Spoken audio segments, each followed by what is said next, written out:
Welcome to Timeless Tales. Today, I'll tell you the legendary story of Thor's stolen hammer. Dawn slid across the sky of Asgard like liquid gold, spilling over towers and halls, turning every spear tip and shield rim into a shard of sunlight. Normally, the peaceful glow of sunrise would be split by a single familiar sound, the deep, rolling boom of thunder. That thunder was Thor. Every morning, long before most warriors had risen from their beds, Thor would step into the training fields, lift his hammer high, and call the storm. Mjolnir would crack through the air, shattering stone, breaking ancient boulders into dust. The echo of those blows was the heartbeat of Asgard. But on this morning, there was no thunder, no echo, no distant impacts, only silence. Inside his chamber, Thor lay half awake, drifting on the edge of a dream filled with lightning and roaring skies. His hand moved by habit, reaching for the heavy weight that always rested beside him. His fingers closed on nothing. Thor's eyes opened. He frowned and patted the empty space again, more firmly this time, as if the hammer might simply be hiding under the furs. He threw aside the blanket and sat up. The stone beside his bed was bare, smooth, undisturbed. Mjolnir was not there. A strange coldness spread through his chest. Thor stood and began to search the room with the urgency of a man who refused to believe what he already knew. He checked the corner racks where spare weapons waited. He lifted the chest at the foot of his bed, heavy with armor and old keepsakes. He even knelt and looked under the bed itself. Nothing. The air felt wrong, too light, too empty. Thor straightened slowly, his jaw tightening, his hands curling into fists. Someone had taken his hammer.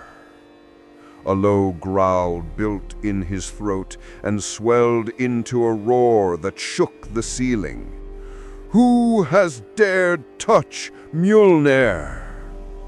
The shout thundered through the corridors of the palace. Servants dropped dishes. Guards spun to face the sound. Far above, Odin's ravens burst into flight from their perches, wings beating nervously at the storm they felt coming. Thor strode into the hall, barefoot, bare-chested, eyes blazing. Anyone he met stared, froze, or moved instantly aside.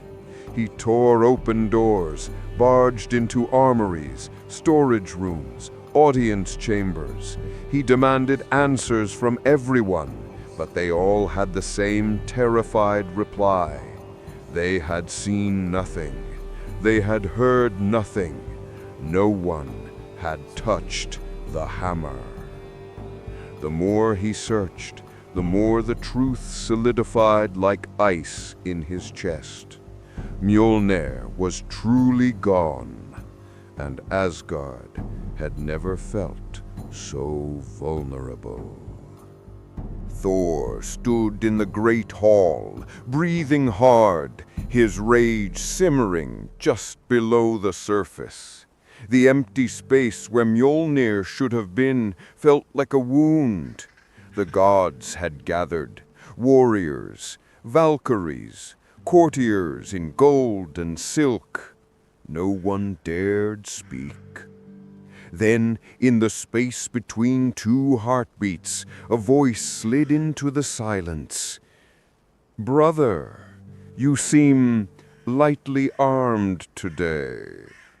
Loki stepped into view with a slow, amused smile, as if he had been watching this entire chaos unfold from somewhere just out of sight.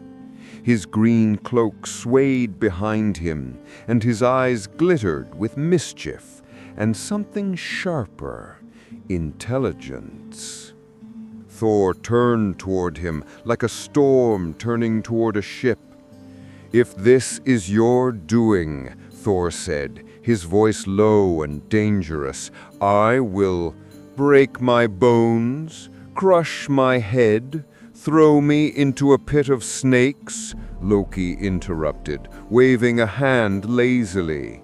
Yes, I've heard all the threats, but this time I must disappoint you. I didn't steal your hammer." Thor took a step closer. "Do you swear it?" Loki's smile faded into something almost sincere. "On my own skin and schemes. If I had taken Mjolnir, I would not be standing this close to you without a dozen escape routes." Thor's fists unclenched slightly. His anger did not vanish, but it shifted. "Then who did?" Loki tilted his head, studying his brother. "Someone who knew what it meant to you. Someone who knew what Mjolnir means to Asgard. Someone foolish enough to invite your wrath and clever enough to strike from far away." He let the silence linger before he delivered the answer. "The giants, Jotunheim." Murmurs broke out around them. Several gods drew in sharp breaths. Thor's face darkened. "The frost giants dare," he growled. "They do more than dare. They have already succeeded. The hammer is not in this realm." Thor's voice dropped. "How do you know?" Loki's curled his lips. "Because the one who took it wanted us to know. A rumor is already moving through the roots of Yggdrasil. The name is spoken in whispers by spirits and crows." He leant forward. "Thrym, king of the frost giants." Thor's hand moved as if reaching for a hammer that was not there. His fingers closed around empty air, and for the first time he felt the full weight of the loss. "Then I will go to Jotunheim, and I will tear his fortress apart, stone by stone." Loki's smile returned, but there was caution in his eyes. "You might want to know what he wants before you start tearing." "Whatever he wants," Thor said, "he will not live long enough to receive it." Loki sighed. "Fine, but if you go to Jotunheim alone and angry, you will get yourself killed, and then Mjolnir will just be one more trophy in a giant's graveyard. Let me go with you." Thor hesitated. Loki raised an eyebrow. "You need someone who knows how to talk. Your hammer speaks with thunder. Mine speaks with lies and truths mixed together. Both have their uses." At last, Thor gave a single curt nod. "We leave now." Loki grinned. "Excellent. I have been bored." The Bifrost opened in a river of shimmering light, spanning the sky like a bridge carved from a rainbow. Heimdall, the guardian of the bridge, watched with steady golden eyes as Thor and Loki approached. "You go to Jotunheim?" Heimdall said. It was not a question. "Yes," Thor answered. "Open the way." Heimdall studied them both for a moment, then lifted his sword. The crystal gate flared, and the colors of the Bifrost intensified, twisting and swirling until the world around them vanished. In the next blink, the warmth of Asgard was gone. Jotunheim greeted them with a slap of brutal cold. The air itself seemed sharp enough to cut skin. Dark clouds hung low over a horizon of jagged ice peaks and frozen plains. No green, no birds, no music. Only the distant howl of something large and hungry. Loki wrapped his cloak more tightly around himself. Charming as always. Thor ignored him, his eyes scanning the landscape, jaw set forward. Every breath steamed in front of him like smoke from an invisible fire burning inside his chest. They walked. The snow crunched beneath their boots, hiding deep cracks and old frozen bones. The wind carried faint voices, distant roars, scraping claws, the creak of shifting ice. Once, a massive shadow moved along a high ridge, pacing them with quiet hunger. Thor's hand went again to his side, as if by reflex, seeking the weight of Mjolnir. His fingers brushed empty air. He did not like the feeling. After hours of trudging through the frozen waste, the outline of a fortress emerged from the mist, a huge structure carved directly into a mountain of dark ice. Spires of frost rose like claws. Glowing blue runes burned faintly along the walls, pulsing with ancient magic. Two giants stood guard at the gate, each one as tall as a watchtower, their eyes gleaming like cold moons. "Who comes to Thrym's hall?" one rumbled, his voice shaking the air. Thor stepped forward without fear. Thor, son of Odin, and Loki, son of... best not to list. Loki smirked. "You wound me." The giants stared down at them, and slow recognition spread across their faces. "The Thunderer," muttered one, "without his hammer." The other chuckled, a sound like ice breaking on a river. "The king will be pleased." The gate ground open, heavy slabs of ice sliding aside. Thor's muscles tensed. "Remember," Loki murmured, "if we start fighting before we know what they want, this place will become our tomb." "I remember. I do not promise to care." They entered the fortress.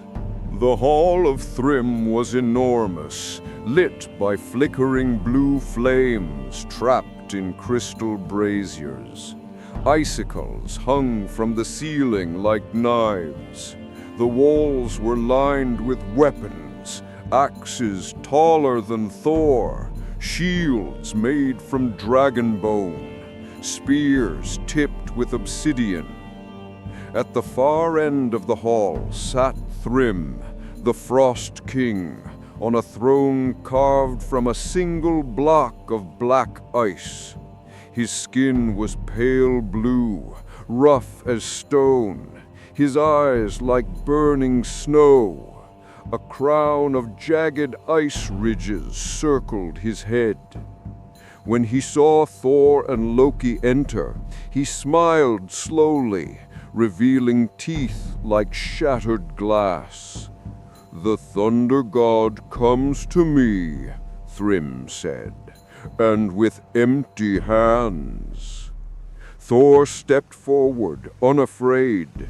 "You have something that belongs to me." Thrym's smile widened. "Ah, the hammer." The word alone made Thor's heart pound harder. "You stole Mjolnir," Thor said. "Return it now, and I will give you a quick death instead of a slow one." Giants lining the hall laughed, a deep, rumbling sound that vibrated through the ice. Thrym leaned forward. "You are not in Asgard now, little god. You are in my hall, my land, my rules." Loki stepped between them with a forced, polite smile. "Thrym, great king, let us not pretend you did this without purpose. You must know that stealing Mjolnir is not just theft, it is a declaration. It calls for an answer. What do you truly want?" Thrym considered Loki with a measured gaze. "You speak better than he does." "Someone has to," Loki replied lightly. Thrym laughed once, then his face hardened. "The hammer is buried deep beneath the earth, under 9 layers of stone and ice. I will not give it up easily, but I am willing to trade." Thor's voice was sharp. "Name your price." Thrym's eyes gleamed with hunger that had nothing to do with food. "Freya." The name hung in the cold air between them. Thor frowned. "Freya?" Thrym said, "I want her, the goddess of beauty, the golden one. I want her as my bride. Bring Freya to me, veiled and willing, and I shall place Mjolnir back in your hands. Refuse, and the hammer remains mine forever." Thor's blood boiled.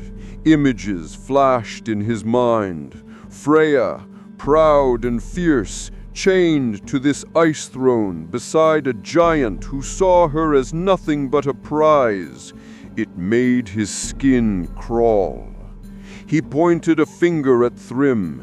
"You will never touch her. You will give me my hammer, or I will level this fortress and bury you in your own walls." Thrym rose from his throne, towering over them like a glacier come to life. "Try," he said softly. The air grew heavier, colder. Giants shifted, gripping their weapons. Loki slid quietly in front of Thor, his voice low, urgent. "Not now, not like this." Thor's fists clenched, but he knew Loki was right. They were deep in enemy territory, surrounded and outnumbered. Without Mjolnir, even he could not win this fight easily. Thor glared up at Thrym. "This is not finished." Thrym smirked. "Then return with a bride, little god." Loki put a hand on Thor's arm and pulled him back. "We have heard your terms. We will consider them." Thrym waved a massive hand. "Go, think, tremble." The two gods turned and walked out, the sound of giant laughter following them into the cold. Back in Asgard, the warmth felt wrong after the biting cold of Jotunheim. Thor's anger burned hot now, clashing with the memory of the frost. He walked directly to Freya's hall, Loki trailing close behind. Freya was standing at a high window, surrounded by falcons and cats, the air filled with the faint scent of flowers and iron. Her golden necklace, Brisingamen, glittered at her throat. She turned as they entered. "You look like you've both fallen into a frozen lake." Thor didn't waste time. "Thrym demands you." Her expression hardened. Explain. Thor told her. Every word made her eyes narrow further, her jaw tighten sharper. When he finished, she spoke slowly, each word edged with steel. So, a frost giant steals a weapon that holds the balance of our realm, threatens our safety, and then demands that I be delivered to him like some object? And you came here to ask me to agree? No, Thor said. I came here to tell you what he said. I will never allow it. Freya took a step closer, her eyes blazing. Good, because if you had suggested it, I would have cut out your tongue and mailed it to Jotunheim. Loki coughed softly. An image I could have lived without. Freya shot him a glare. And you, trickster, what do you propose? That I dress myself in chains and walk smiling into the arms of a giant? I propose no such thing, Loki said. Thrym's demand is absurd, insulting, cruel, which makes it perfect. Perfect for what? For a trick, Loki said quietly. Thor frowned. Speak plainly. Loki glanced at Freya, then back at Thor. Thrym expects Freya. He expects beauty. He expects a bride. He does not expect a storm. Thor stared at him. Loki held his gaze. No, Thor said flatly. You haven't even heard it yet. You will say I must wear a dress and a veil and pretend to be Freya. Loki smiled. I see you have heard it. Freya blinked, then actually laughed, a sharp, disbelieving sound.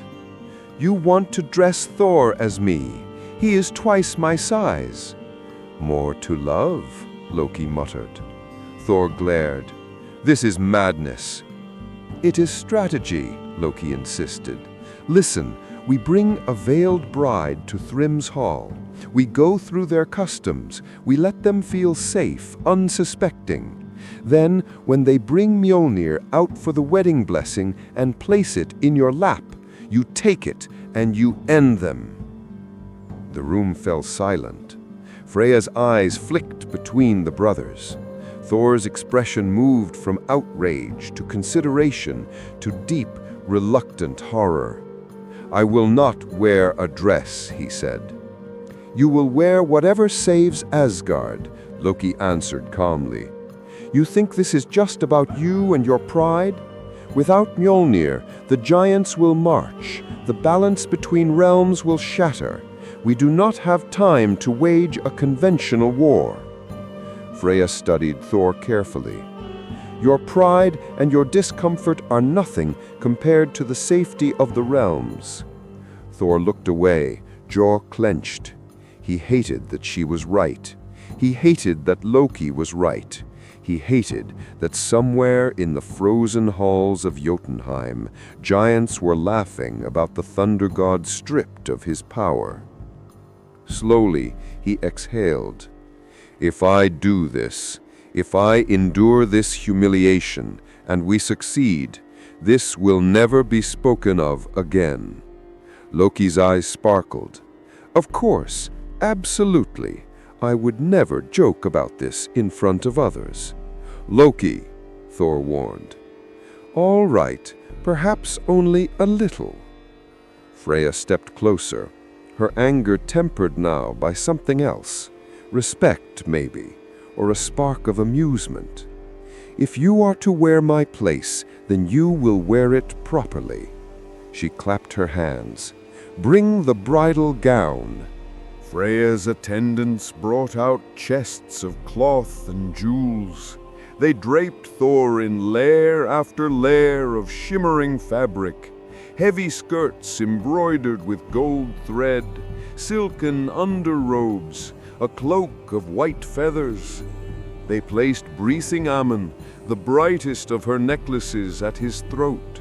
It looked strangely small against the mass of his shoulders. Lift your arms, one of the maidens said.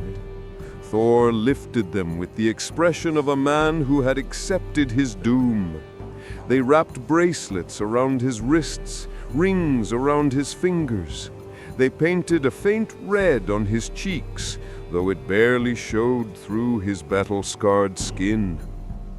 Freya moved with efficient, almost ruthless elegance, adjusting the folds of the gown so that it hid as much of Thor's broad frame as possible.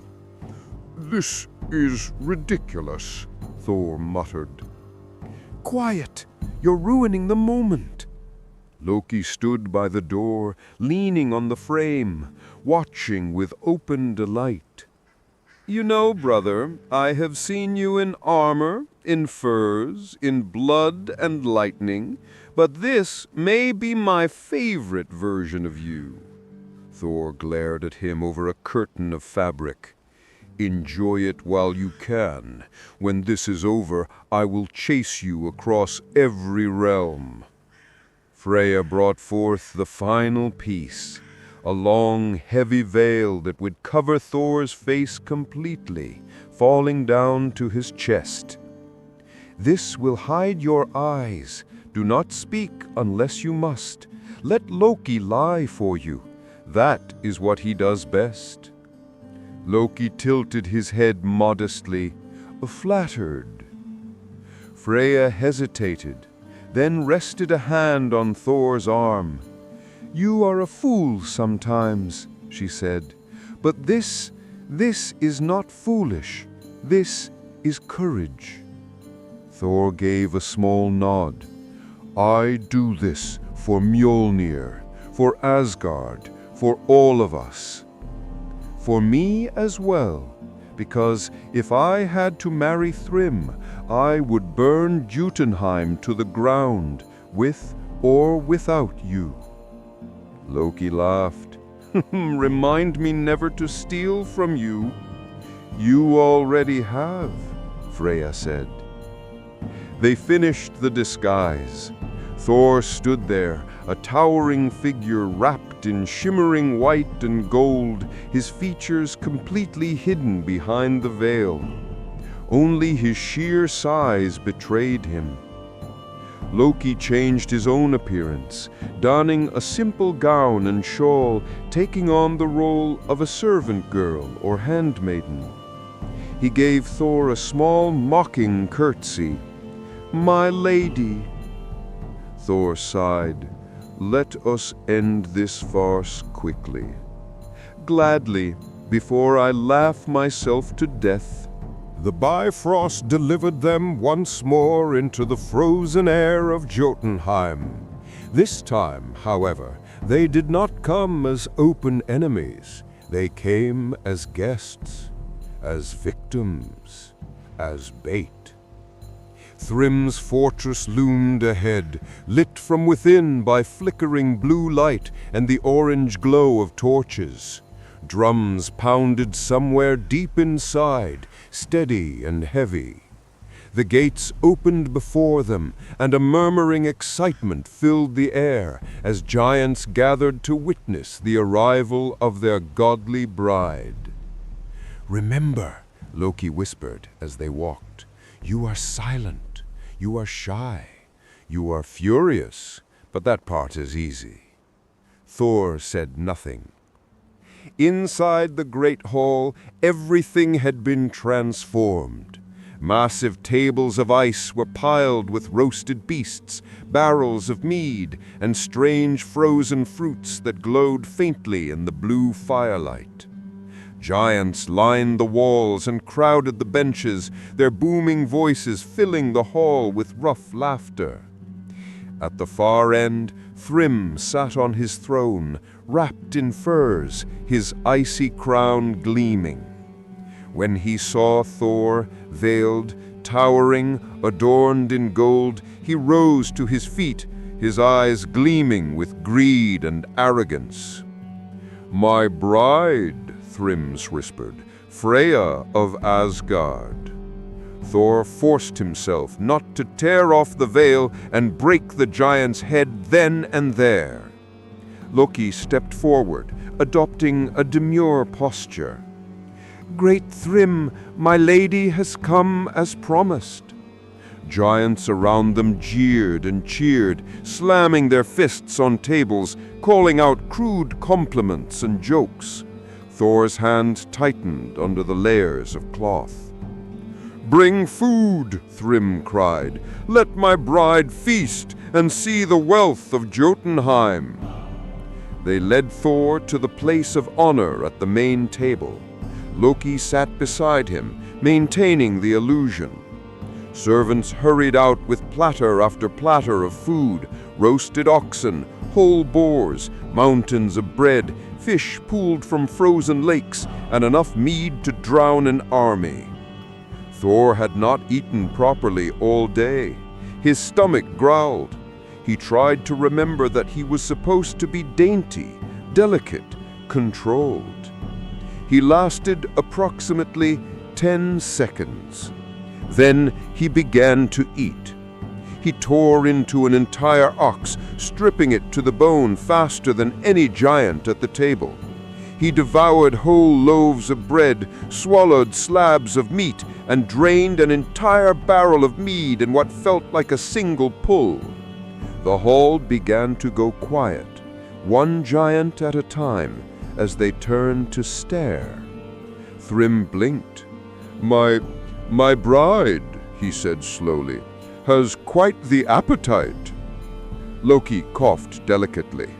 "Of course, great king. She has not eaten for 8 nights. She was so overcome with joy to be brought here to you that she refused all food."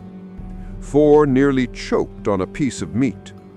The giants nodded, murmuring admiration at such devotion. Thor kept eating. If he was going to suffer through this madness, he would at least take advantage of the feast. "Bring more mead," Thrym ordered, laughing. "Let my bride drink her fill." Thor took another massive swallow.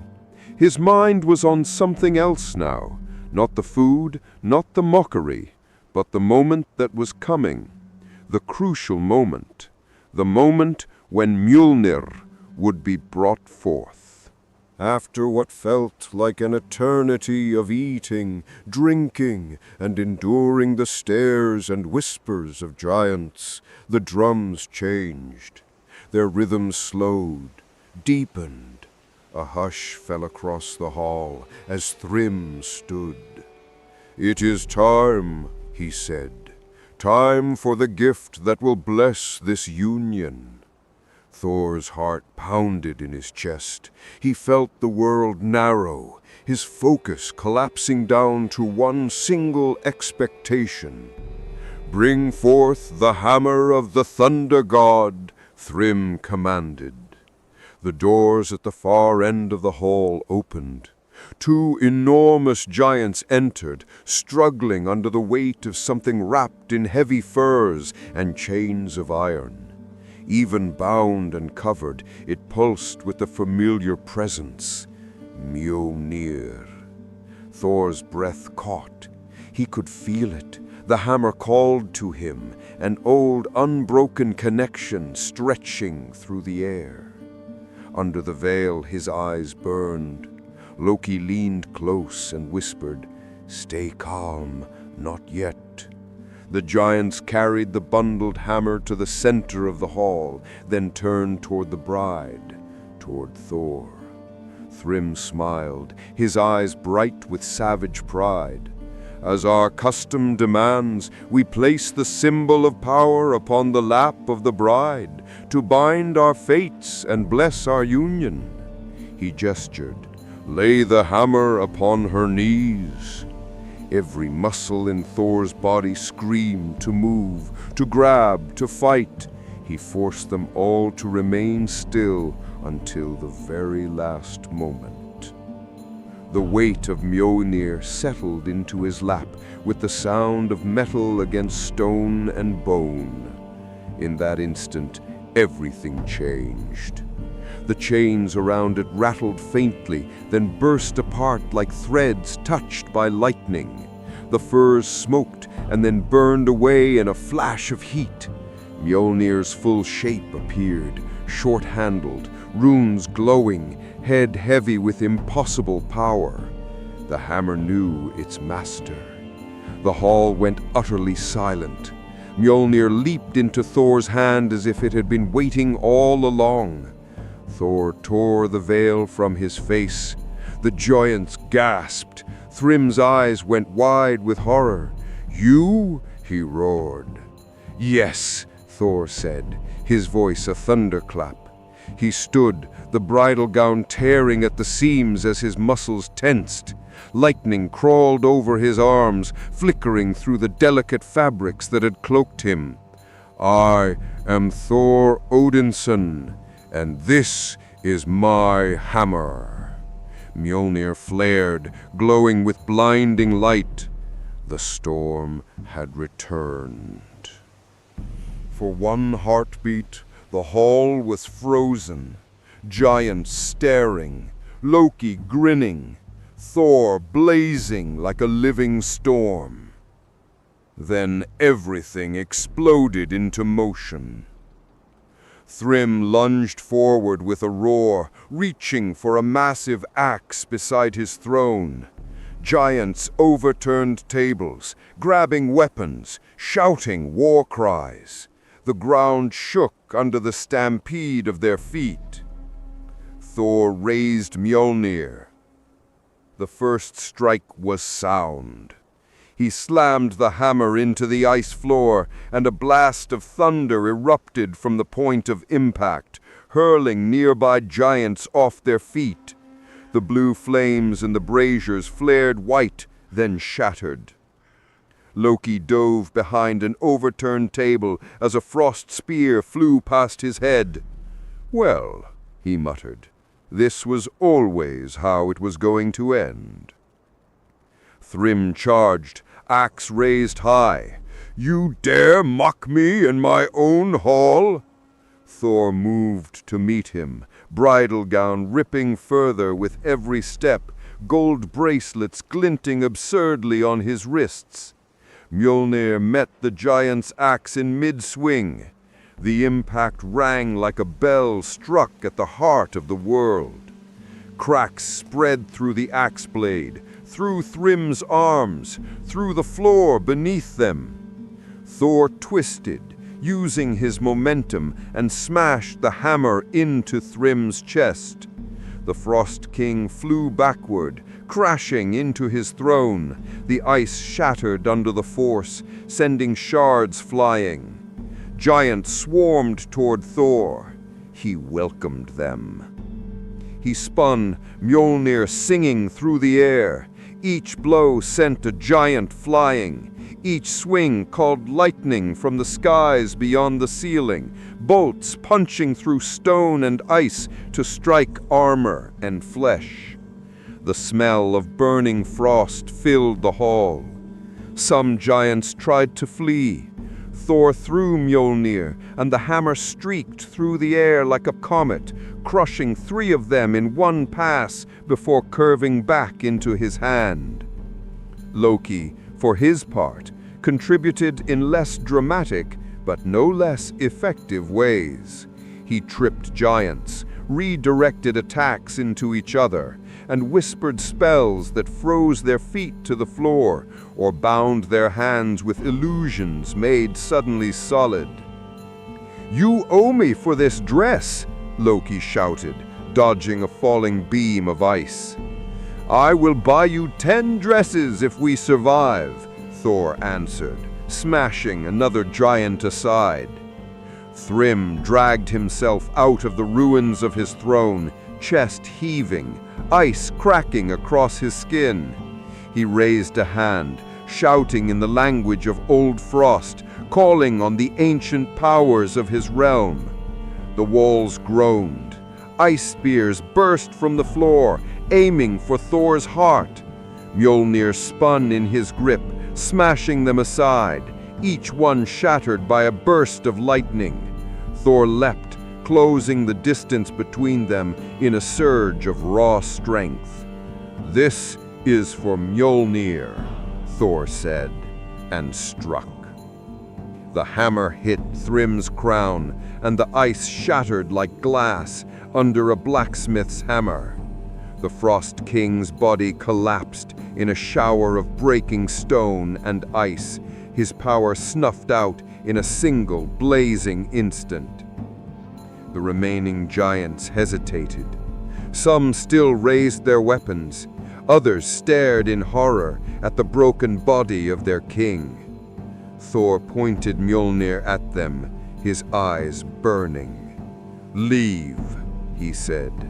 "Tell any who would steal from Asgard what happened here. Tell them what it cost you." The giants broke. Some dropped their weapons and ran. Others limped away, dragging their wounded, disappearing into the depths of the fortress and the frozen plains beyond. The hall slowly quieted, filled only with the drip of melting ice and Thor's steady breathing. Loki emerged from behind a shattered pillar, brushing frost from his gown.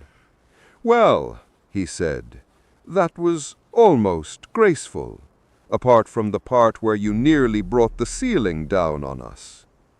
Thor looked at him, then down at himself, the ruined bridal gown hanging in tatters around his armor, jewelry still dangling absurdly from his wrists and throat. He snorted once, quietly. Loki blinked. "Did you just laugh?" "Once," Thor said. "Do not make me regret it." "You look radiant." Thor raised Mjolnir. Loki wisely decided not to push further. They left Jotunheim as they had arrived, together. But this time, Thor's hand closed firmly around Mjolnir's handle, and every step he took felt heavier in all the right ways. The Bifrost carried them back to Asgard in a storm of color. As the light faded, the familiar warmth of home settled over them. The sky above was clear, and for the first time that day, Thor felt like he could breathe fully. The gods were waiting. Warriors lined the courtyard. Valkyries stood with spears in hand. Odin watched from the steps of the great hall, his single eye taking in every detail. When they saw Mjolnir in Thor's grasp, a cheer rose up, loud and fierce. It rolled through the palace like distant thunder returning at last. Thor lifted the hammer once in acknowledgement. Then he realized he was still wearing half a shredded bridal gown and several pieces of Freya's jewelry.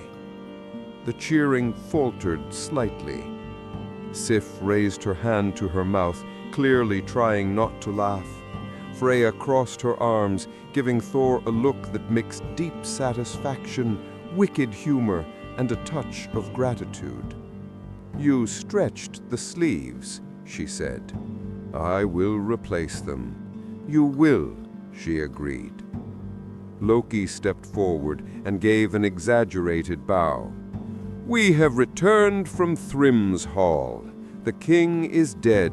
The giants are scattered. The hammer is home. And I, personally, think the wedding went very well." Some of the warriors laughed. Odin's lips twitched, almost a smile. "Come, son," Odin said, stepping down. "Walk with me." Thor followed Odin to a quieter balcony overlooking the edge of Asgard. The realms spread out below them in layers of color and shadow, all connected by the invisible roots and branches of Yggdrasil. For a moment, they said nothing. "You were willing to endure much," Odin said at last, "for that hammer." Thor looked down at Mjolnir, turning it in his hand. "It is more than a weapon." "I know. It is duty. It is burden. It is power. And it is temptation." Thor was quiet. You faced humiliation, you faced laughter, you risked your life in the heart of your enemy's hall, all for the sake of that which makes you who you are. Thor gave a short nod. I am the god of thunder. No, Odin said. You are Thor. The thunder is only a part of you. Thor considered that, the hammer warm in his grip. Will the giants come again? He asked. Always, Odin said. There will always be those who covet what we hold. There will always be those who challenge us, who resent us, who seek to break the balance between realms. That is why we must be ready. Thor tightened his hold on Mjolnir. I will be. I know, Odin replied. And when they tell this story in the halls of warriors, they will remember that Thor went to war in a bridal gown to save his people. Oh, groan. Must that part remain? Odin chuckled softly. It is the best part. Later, in the feasting hall, they would all gather. Loki would stand on a table and tell the story of the Bride of Thunder with outrageous hand gestures and exaggerated voices. Warriors would laugh until they cried. Freya would smirk and demand new jewelry. Thor would threaten to throw Loki off the edge of the world at least 3 times. And yet, beneath the laughter, beneath the jokes and teasing, there would be something more lasting. Respect, gratitude, the quiet understanding that Asgard still stood because one god was willing to look foolish to protect it. In the quiet of his chamber that night, Thor placed Mjolnir once more at his bedside. The hammer hummed softly like a sleeping storm. He lay down, and this time when his hand reached out in the dark, it met cold metal. Do not wander off again, he muttered. Somewhere in the depths of the hammer, old magic stirred in silent agreement. Outside, far above the halls of Asgard, clouds gathered. Lightning flashed once, illuminating the night. The thunder rolled across the sky, steady and strong, as if to say, the hammer is home, the storm is watchful, and the tale of its theft will be told for ages to come.